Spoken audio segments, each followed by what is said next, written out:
मैं महेश सुथार, आप देख रहे हैं जयदीप न्यूज नेटवर्क नीमच में पर्यावरण एवं जलवायु पर्यावरण भारत सरकार मंत्रालय कर कैंपस के सदस्य विनय जी जांगिड़ का 2 दिवसीय कार्यक्रम द्वारा नीमच में हुआ, जहां पर विनय जी जांगिड़ द्वारा नीमच में जैन मुनियों से पौधारोपण करवाया और उसे पौधे को एक परिवार ने पुत्र के रूप में गोद लिया और उसे पौधे को शिवम नाम भी दिया गया है। विनय जी जांगिड़ ने बताया है कि हम जहां भी जाते हैं वहां पर्यावरण परिवार बनाते हैं और हम पौधारोपण करवाते हैं, और जैसे कि परिवार में माता पिता अपने पुत्र का पालन पोषण करते हैं, वैसे ही हम भी पौधारोपण करवाकर उसे पौधे को एक परिवार को गोद देते हैं। विनय जी जांगिड़ ने बताया है कि 13 अगस्त को अखंड भारत मध्य प्रदेश की सबसे बड़ी तिरंगा यात्रा निकालते हैं। पिछले वर्ष जो यात्रा निकाली थी, जो वर्ल्ड की सबसे बड़ी यात्रा थी और वर्ल्ड रिकॉर्ड में दर्ज हुई थी, और राष्ट्रीय की उन्नति के लिए हम राष्ट्र के लिए सर्वप्रथम तिरंगा यात्रा इस बार भी निकलेंगे। धर्मराजेश्वरी मंदिर को लेकर भी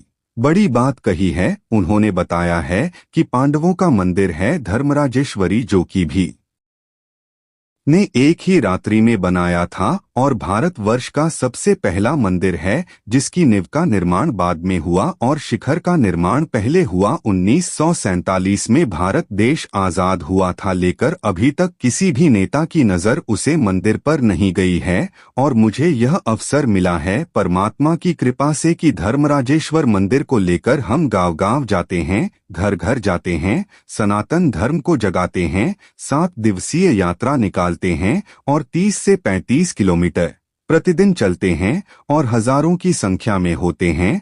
और हमारा मुख्य उद्देश्य है कि धर्मराजेश्वर मंदिर को भी भारत के तीर्थ स्थलों में दर्ज किया जाए। हम जैसा देखते हैं कि हमारे पास उज्जैन महाकाल मंदिर है, जहां पर 2 से 3 लाख प्रतिदिन श्रद्धालु आते हैं, वैसे ही हम भी यही चाहते हैं कि हमारा धर्मराजेश्वर मंदिर के तीर्थ स्थलों में दर्ज किया जाए, ताकि यहां पर देश विदेश से पर्यटक आए और नौजवान भाई जो बेरोजगार है उनके लिए रोजगार भी मिले। पर्यावरण एवं जलवायु पर्यावरण भारत सरकार मंत्रालय कर कैंपस के सदस्य विनय जी जांगिड़ ने विश्वकर्मा समाज के प्रति कहा है कि समाज एकजुट होकर रहे, और विनय जी ने बताया है कि हमारे समाज की कोई गिनती नहीं है। विश्वकर्मा समाज बहुत पिछड़ा हुआ है, जिसकी गिनती नहीं होती है उसकी विनती स्वीकार नहीं होती है, ऐसा विनय जी जांगिड़ ने कहा है और बताया है कि समाज को एकजुट होकर रहना पड़ेगा। अगर हमें हमारा हक लेना है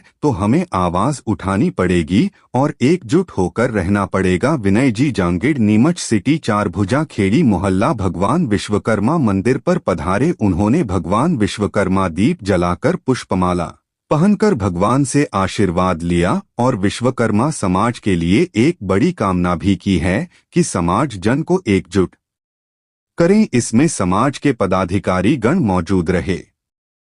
के बारे में जो काम कर रहे हैं और आज नीमच आगमन हुआ आपका, जी, समाज के प्रति भी सेवा दे रहे हैं इसके बारे में, और तिरंगा यात्रा जो निकाल रहे हैं आप इसके बारे में क्या कहें?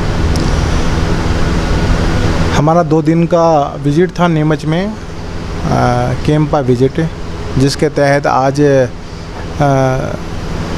जो हमारे जैन मुनि जी हैं उनसे हमने पौधारोपण करवाया, और ना सिर्फ पौधारोपण करवाया, उस पौधे को एक पुत्र के रूप में एक परिवार ने गोद भी लिया, और उस पौधे को उन्होंने नाम दिया शिवम।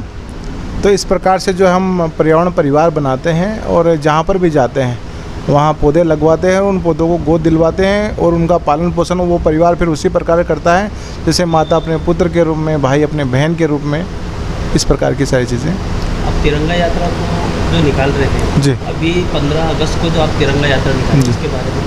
हम 13 अगस्त को अखंड भारत के संकल्प को लेकर मध्य प्रदेश की सबसे बड़ी यात्रा निकालते हैं। पिछले वर्ष भी जो है हमने यात्रा निकाली थी, जो वर्ल्ड बुक ऑफ रिकॉर्ड में दर्ज हुई थी।